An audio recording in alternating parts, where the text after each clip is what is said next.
ನಮಸ್ಕಾರ. ನಾವು ಈಗ ಜೀವಿಸುತ್ತಿರುವ ಯುಗವನ್ನು ಕಲಿಯುಗ ಅಂತ ಕರೀತಾರೆ. 4 ಯುಗಗಳಲ್ಲಿ ಕೊನೆಯುಗ ಈ ಕಲಿಯುಗ. ಇದನ್ನು ಶಾಪಗ್ರಸ್ತ ಯುಗ ಅಂತ ಕೂಡ ಕರೆಯುತ್ತಾರೆ. ಯಾವ ಕಲಿಯುಗ ಪರಾಕಾಷ್ಠೆಗೆ ಸೇರಿಕೊಳ್ಳುತ್ತೋ ಆಗ ಭೂಮಿ ಮೇಲೆ ಧರ್ಮ ನಶಿಸಿ ಹೋಗುತ್ತೆ. ಆ ಸಮಯದಲ್ಲಿ ಮಹಾವಿಷ್ಣು ಕಲ್ಕಿ ರೂಪದಲ್ಲಿ ಅವತಾರವನ್ನು ತಾಳಿ ಕಲಿಯುಗವನ್ನು ಕೊನೆಗಳಿಸಿ ಧರ್ಮಯುಗವನ್ನು ಸ್ಥಾಪನೆ ಮಾಡುತ್ತಾರೆ ಅಂತ ನಮ್ಮ ಹಿಂದೂ ಧರ್ಮ ಮತಗ್ರಂಥಗಳಲ್ಲಿ ಸ್ಪಷ್ಟವಾಗಿ ಇದೆ. ಆದರೆ ಮುಂಬರುವ ಕಾಲ ಅಂದರೆ ಈಗಿನ ಕಲಿಯುಗ ಹೇಗಿರುತ್ತೆ ಅಂತ ಆ ಶ್ರೀಕೃಷ್ಣ ಮಹಾಭಾರತದ ಕಾಲದಲ್ಲಿ ಹೇಳಿದ್ದಾರೆ. ಅದೇ ರೀತಿ ಶ್ರೀಕೃಷ್ಣ ಭಗವಾನರು ಕಲಿಯುಗಕ್ಕೆ ಸಂಬಂಧಪಟ್ಟ 5 ಕಹಿ ವಿಷಯಗಳನ್ನು ಹೇಳಿದ್ದಾರೆ. ಅವು ಈಗಿನ ಕಲಿಯುಗದಲ್ಲಿ ಕಾಣಿಸುತ್ತಿವೆ. ಆ 5 ರಹಸ್ಯಗಳ ಬಗ್ಗೆ ಈಗ ನಾವು ತಿಳಿದುಕೊಳ್ಳೋಣ. ಈ ವಿಡಿಯೋ ತುಂಬ ಇಂಟ್ರೆಸ್ಟಿಂಗ್ ಆಗಿದೆ, ಆದ್ದರಿಂದ ಕೊನೆವರೆಗೂ ನೋಡಿ. ಅದಕ್ಕೂ ಮುಂಚೆ ನೀವಿನ್ನೂ ನಮ್ಮ ದೈವ ಮಾಹಿತಿ ಚಾನಲನ್ನು ಸಬ್ಸ್ಕ್ರೈಬ್ ಮಾಡಿಲ್ಲ ಅಂದರೆ ಈ ಕೂಡಲೇ ಸಬ್ಸ್ಕ್ರೈಬ್ ಮಾಡಿಕೊಳ್ಳಿ. ನಾವು ನೀಡುವಂತಹ ಎಲ್ಲ ರೀತಿಯ ಮಾಹಿತಿಗಳು ನಿಮ್ಮ ಮೊಬೈಲಿಗೆ ಬರುತ್ತದೆ. ಮಹಾಭಾರತದ ಕಾಲದಲ್ಲಿ ಜೂಜಿನಲ್ಲಿ ಸರ್ವಸ್ವವನ್ನು ಕಳೆದುಕೊಂಡ ಪಾಂಡವರು ವನವಾಸಕ್ಕೆ ಹೋಗಬೇಕಾಗಿ ಬರುತ್ತದೆ. ಈ ರೀತಿ ವನವಾಸಕ್ಕೆ ಹೋಗುವುದಕ್ಕಿಂತ ಮುಂಚೆ ಶ್ರೀಕೃಷ್ಣನ ಹತ್ತಿರ ಭೇಟಿಯಾಗಿ ಜೂಜಿನಲ್ಲಿ ರಾಜ್ಯವನ್ನು ಕಳೆದುಕೊಂಡ ಈಗ ದ್ರೌಪದಿ ಜೊತೆ ಸೇರಿ ನಾವು 5 ಜನ ಸಹೋದರರು ವನವಾಸಕ್ಕೆ ಹೋಗುತ್ತಿದ್ದೇವೆ ಅಂತ ಹೇಳಿ ಶ್ರೀಕೃಷ್ಣನ ಹತ್ತಿರ ಆಶೀರ್ವಾದವನ್ನು ಪಡೆಯುತ್ತಾರೆ. ಆ ನಂತರ ವನವಾಸಕ್ಕೆ ಹೋಗುವುದಕ್ಕಿಂತ ಮುಂಚೆ ಪಾಂಡವರು ಮುಂಬರುವ ಕಾಲ ಅಂದರೆ ಕಲಿಯುಗ ಹೇಗಿರುತ್ತೆ ಅಂತ ಶ್ರೀಕೃಷ್ಣನ ಹತ್ತಿರ ಕೇಳ್ತಾರೆ. ಆ ಕಾಲದಲ್ಲಿ ಜನರು ಹೇಗಿರುತ್ತಾರೆ, ಅವರ ಆಲೋಚನೆಗಳು ಹೇಗಿರುತ್ತೆ ಮತ್ತು ಮೋಕ್ಷ ಹೇಗೆ ಲಭಿಸುತ್ತದೆ ಅಂತ ಕೇಳ್ತಾರೆ. ಇದನ್ನು ಕೇಳಿದ ಶ್ರೀಕೃಷ್ಣ ಪಾಂಡವರ ಜೊತೆ ಈ ರೀತಿ ಹೇಳುತ್ತಾರೆ: ನೀವು ಮೊದಲು ವನವಾಸಕ್ಕೆ ಹೋಗಿ ಅಲ್ಲಿ ನಿಮಗೆ ಏನೇ ಕಾಣಿಸಿದರೂ ನನಗೆ ಬಂದು ಹೇಳಿ, ಆಗ ನೀವು ಕೇಳಿದ ಎಲ್ಲ ಪ್ರಶ್ನೆಗಳಿಗೆ ಉತ್ತರ ಕೊಡುತ್ತೀನಿ ಅಂತ ಹೇಳುತ್ತಾರೆ. ಆಗ ಶ್ರೀಕೃಷ್ಣನು ಹೇಳಿದಂತೆ ಪಾಂಡವರು ವನವಾಸಕ್ಕೆ ಹೋಗುತ್ತಾರೆ. ಈ ರೀತಿ ಅರಣ್ಯ ಮಾರ್ಗದಲ್ಲಿ ಹೋಗುವಾಗ ತುಂಬ ವಿಚಿತ್ರವಾದ ಸನ್ನಿವೇಶ ನೋಡ್ತಾರೆ. ಈ ರೀತಿ ವನವಾಸಗಳನ್ನು ಪೂರ್ತಿ ಮಾಡಿ ಶ್ರೀಕೃಷ್ಣನ ಹತ್ತಿರ ಬರುತ್ತಾರೆ. ಆದರೆ ಈ ಬಾರಿ ಪಾಂಡವರ ಮುಖದಲ್ಲಿ ಅಯೋಮಯ ಕಾಣಿಸುತ್ತೆ.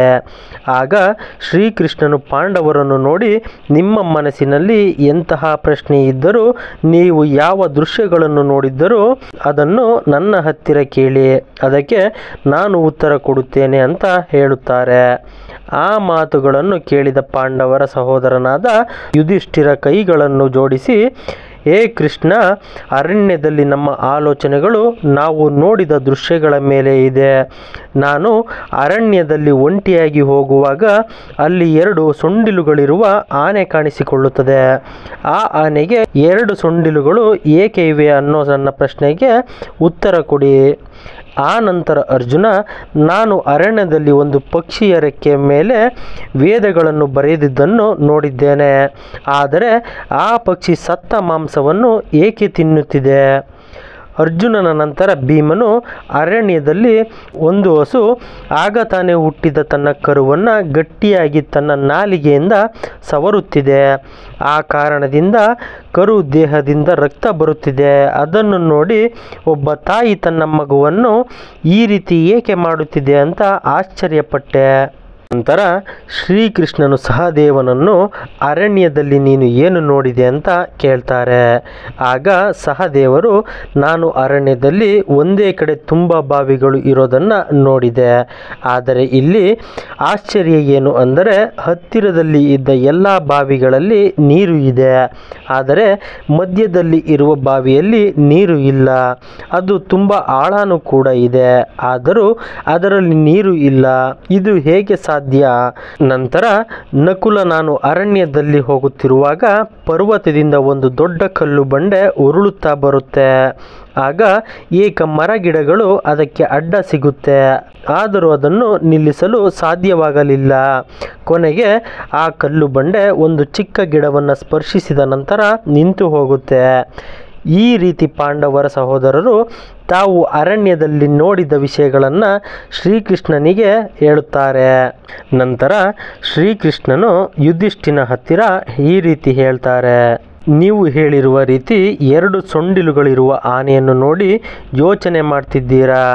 ಅಂದರೆ ಯಾರು ಒಂದು ಮಾತನ್ನು ಹೇಳಿ ಇನ್ನೊಂದನ್ನು ಮಾಡ್ತಾರೋ ಅವರೇ ಕಲಿಯುಗವನ್ನು ಪಾಲಿಸುತ್ತಾರೆ. ಅವರ ಮನಸ್ಸಿನಲ್ಲಿ ಒಂದಿರುತ್ತೆ, ಆದರೆ ಅವರ ಮಾಡೋ ಕೆಲಸನೇ ಬೇರೆ. ಅಂದರೆ ಗೋಮುಖ ವ್ಯಾಘ್ರರ ರೀತಿ ಇರ್ತಾರೆ. ಇವರು ಜನರನ್ನು ದೋಚಿಕೊಳ್ಳಲು ಇರುವ ಒಂದು ಅವಕಾಶವನ್ನು ಕೂಡ ಬಿಡುವುದಿಲ್ಲ. ಕೇವಲ ಅವರ ಪ್ರಯೋಜನಗಳಿಗಾಗಿ ಮಾತ್ರ ಯೋಚನೆ ಮಾಡ್ತಾರೆ. ನಂತರ ಶ್ರೀಕೃಷ್ಣ ಅರ್ಜುನನ ಅಣ್ಣನ ಹತ್ತಿರ ಈ ರೀತಿ ಹೇಳ್ತಾರೆ, ಅರ್ಜುನ, ನೀನು ಅರಣ್ಯದಲ್ಲಿ ಒಂದು ಪಕ್ಷಿಯನ್ನು ನೋಡ್ತೀಯ. ಅದರ ರೆಕ್ಕೆಗಳ ಮೇಲೆ ವೇದಗಳು ಬರೆದಿವೆ, ಆದರೆ ಅದು ಸತ್ತ ಮಾಂಸವನ್ನು ತಿನ್ನುತ್ತಿದೆ. ಇದಕ್ಕೆ ಅರ್ಥ ಏನು ಅಂದರೆ, ಕಲಿಯುಗದಲ್ಲಿ ಎಂತಹ ವ್ಯಕ್ತಿಗಳು ಇರುತ್ತಾರೆ ಎಂದರೆ ಅವರನ್ನು ಪಂಡಿತರು, ಬಾಬಾಗಳು, ಜ್ಞಾನಿಗಳು ಅಂತ ಕರೆಯುತ್ತಾರೆ. ಆದರೆ ಅವರ ವರ್ತನೆ ರಾಕ್ಷಸರ ರೀತಿ ಇರುತ್ತೆ. ಅವರ ಆಲೋಚನೆಗಳೆಲ್ಲ ಹೆಣ್ಣು ಮಣ್ಣು ಹಣದ ಮೇಲೆಯೇ ಇರುತ್ತೆ. ಹಣದ ಆಸೆಯಿಂದ ಏನು ಬೇಕಾದರೂ ಮಾಡಲು ಸಿದ್ಧವಾಗಿರುತ್ತಾರೆ. ಕೇವಲ ಕೆಲವು ಜನ ಮಾತ್ರ ನಿಜವಾದ ಜ್ಞಾನಿಗಳಾಗಿ ಇರುತ್ತಾರೆ. ಅಷ್ಟೇ ಅಲ್ಲ, ಕಲಿಯುಗದಲ್ಲಿ ತುಂಬ ಜನ ತಮ್ಮ ಸ್ವಂತ ಸಂಬಂಧಿಕರಿಗೆ ಮೋಸ ಮಾಡ್ತಾ ಮುಂದೆ ಹೋಗಬೇಕು ಅಂತ ಯೋಚನೆ ಮಾಡ್ತಾರೆ. ಅರ್ಜುನನ ನಂತರ ಶ್ರೀಕೃಷ್ಣ ಭೀಮನ ಪ್ರಶ್ನೆಗೆ ಉತ್ತರ ಕೊಡುತ್ತಾರೆ. ಭೀಮ, ಒಂದು ಹಸು ಕರುವನ್ನು ರಕ್ತ ಬರೋವರೆಗೆ ನಾಲಿಗೆಯಿಂದ ಸವರೋದನ್ನು ನೋಡಿದ್ದೀಯಾ? ಅದೇ ರೀತಿ ಕಲಿಯುಗದಲ್ಲಿ ಮನುಷ್ಯ ತಮ್ಮ ಮಕ್ಕಳ ಮೇಲೆ ತುಂಬ ಪ್ರೀತಿಯನ್ನು ಬೆಳೆಸಿಕೊಳ್ಳುತ್ತಾರೆ. ಆದ್ದರಿಂದ ತಮ್ಮ ಮಕ್ಕಳ ಅಭಿವೃದ್ಧಿ ನಿಂತು ಹೋಗುತ್ತೆ. ಒಬ್ಬರ ಮಗ ಮನೆ ಬಿಟ್ಟು ಸನ್ಯಾಸಿಯಾಗಿ ಬದಲಾಗ್ತಿದ್ದಾರೆ ಅಂದರೆ ಅವರನ್ನು ನೋಡಲು ಸಾವಿರಾರು ಜನ ಹೋಗ್ತಾರೆ. ಆದರೆ ಸ್ವಂತ ಮಗ ಸನ್ಯಾಸಿಯಾಗಿ ಬದಲಾಗ್ತಿದ್ದಾನೆ ಅಂದರೆ ತನ್ನ ಮಗ ತಪ್ಪು ದಾರಿಯಲ್ಲಿ ಹೋಗ್ತಾ ಇದ್ದಾನೆ ಅಂತ ಅಳುತ್ತಾರೆ.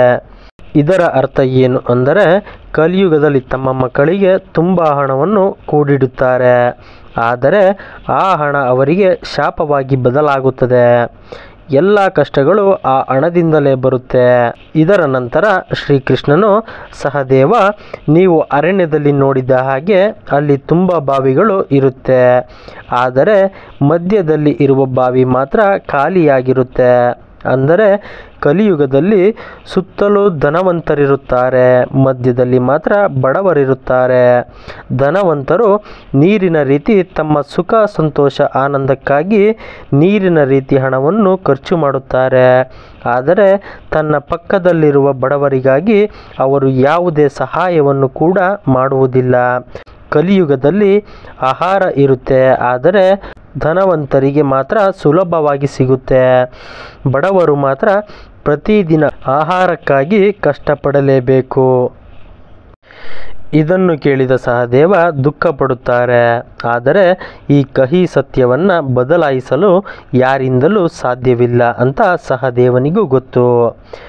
ಇದರ ನಂತರ ಶ್ರೀಕೃಷ್ಣನು ನಕುಲನ ಹತ್ತಿರ ಈ ರೀತಿ ಹೇಳ್ತಾರೆ, ನೀವು ಅರಣ್ಯದಲ್ಲಿ ನೋಡಿದ ಹಾಗೆ ಪರ್ವತದಿಂದ ಒಂದು ಕಲ್ಲು ಬಂಡೆ ಉರುಳುತ್ತಾ ಅನೇಕ ಮರಗಿಡಗಳ ಮೇಲೆ ಬರುತ್ತೆ, ಆದರೆ ಅದನ್ನು ಯಾವುದು ನಿಲ್ಲಿಸಲು ಸಾಧ್ಯವಾಗಲಿಲ್ಲ. ಆದರೆ ಒಂದು ಚಿಕ್ಕ ಗಿಡದ ಸ್ಪರ್ಶದಿಂದ ಆ ಕಲ್ಲು ಬಂಡೆ ನಿಂತು ಹೋಗುತ್ತೆ. ಅಂದರೆ ಕಲಿಯುಗದಲ್ಲಿ ಮಾನವನ ಮೇಧಸ್ಸು ಕ್ಷೀಣಿಸುತ್ತೆ, ಅವನ ಪತನವಾಗುತ್ತೆ. ಆದರೆ ಅವನ ಪತನವನ್ನು ಧನವೃಕ್ಷ ನಿಲ್ಲಿಸುವುದಿಲ್ಲ.